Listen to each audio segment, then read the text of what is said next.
It's time. She's spilling the tea. This is the Rumor Report with Angela Yee on The Breakfast Club.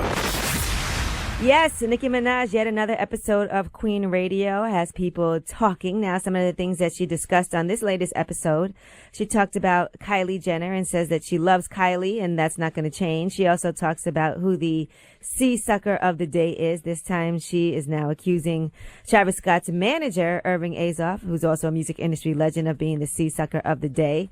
She also called Pitchfork the D-Writer of the year in this particular episode. She did say that the Barbie Dreams video will be shot by Hype Williams, but she also took some time to talk a little sexy. Here is Nicki Minaj talking about sex on Queen Radio. I wasn't this nice before, and I hurt all of my boyfriend's feelings with this, but in the past, I wasn't nice. If you don't make me I'm gonna hurt your feelings. Now, that used to be how I run my you know? However, now, I will excuse it as long as you're able to get it right back up.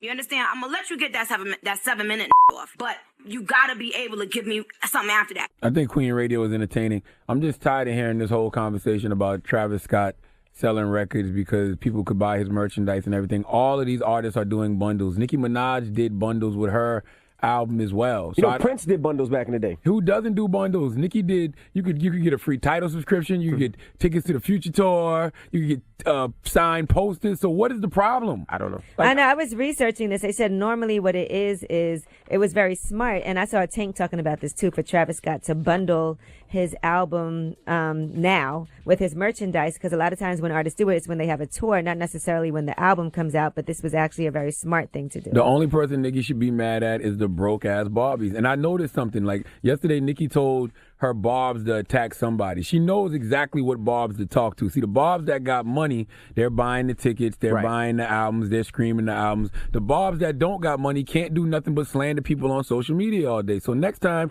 you see a Barb in your mention slandering you, just reply back #broke, and they will leave you alone. I promise you. Broke-ass Barbies. My goodness. All right, now let's talk about the drama of Braxton Family Values. If you guys watch the show, you may notice that the promo has been a little bit different this time around. They said that Tracy Braxton is the only sister that is actually committed to the series.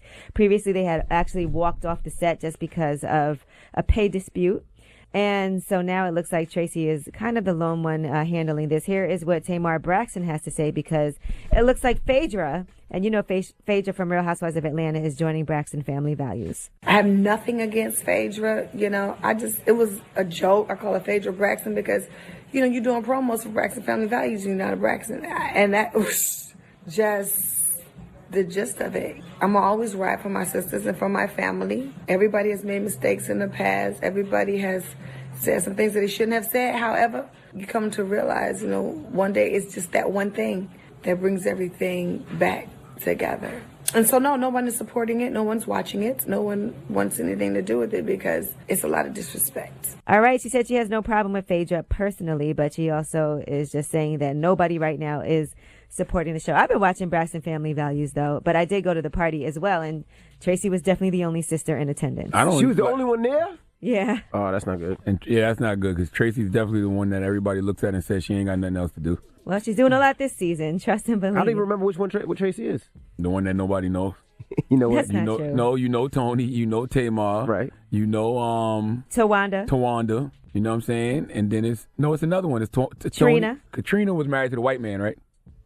Yeah, See? Trina. See, Yes. you gotta so see. yeah, I know exactly who Tracy is. That's the one nobody knows. One married to Birdman, one married to Vince. Well, since you said Yes, and Birdman, then because you Trina. know they are not married yet. Tony Oh. Braxton and Birdman are not married yet. They actually have pushed their wedding back. But they are still getting married. They just postponed it a little bit. So they got engaged. They said they haven't set a date just because of Tony Braxton's schedule. She said you're supposed to set a date and stick to it. But in our business, it can be challenging sometimes. Well, weddings are expensive, and Birdman has to pay Wayne first. After he pay Stupid. Wayne, then he can pay for the wedding. My goodness. All right. Well, I'm Angela Yee, and that is your Rumor Report.